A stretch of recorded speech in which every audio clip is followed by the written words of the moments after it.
K.D Knight, former chairman of the Urban Development Corporation UDC, speaking in Parliament on Tuesday, sought to defend the sale of the Oceana Hotel by the UDC, which was brought into question last week by Finance Minister Audley Shaw. The UDC sold the Oceana Hotel, which housed the Ministry of Health since 1997, for $385 million. However, another government agency, the Accountant General's Office, is spending $400 million to renovate the property and has entered into an arrangement to pay $900 million in rent for the building for the next 10 years. Mr. Knight told Parliament that the sale was in line with the cash-strapped UDC's policy to offload non-performing assets. Over the time that we were there as a board, we had to take some decisions. We had non-performing wasting assets that were costing the UDC money. And these mainly in terms of buildings. We had the Jamintel building up here that was acquired by the UDC to have become the headquarters for the police. So then I'm being historical. It was acquired under the JP administration, and it was coming from a central government decision.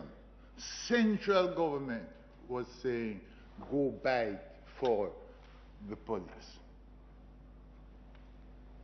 Then there was the acquisition of Machado,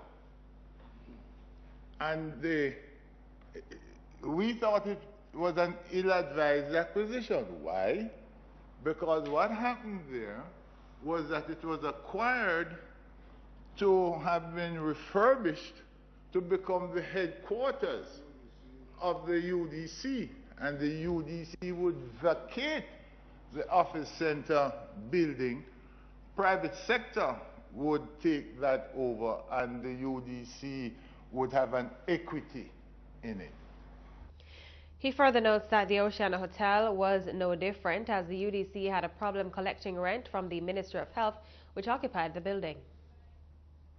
The Oceana Hotel was occupied by the Ministry of Health and was so occupied since 1997. So at least from then, we know that the Oceana ceased to have been a hotel.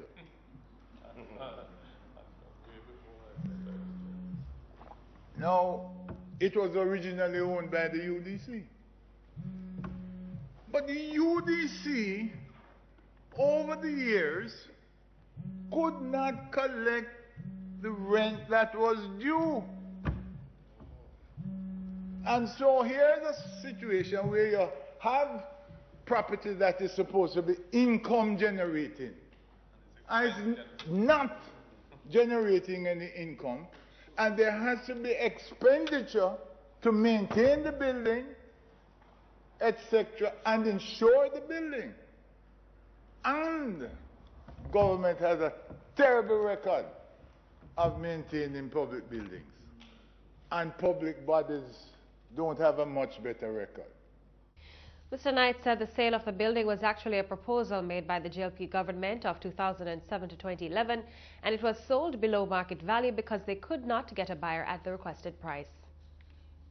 In 2008, the administration had taken a decision to sell Oceana Hotel. They advertised, no takers. 2009, they advertised again, no takers. And then what happened? Is that when we came in, we decided, look, I think the idea, the policy that had been put in about the sale was a good one. And therefore in 2012, we advertised. What we got was far below market value in terms of the responses to the request for proposal. But in 2013, we advertised again in August, 4 times for the month. And we actually got 4 responses.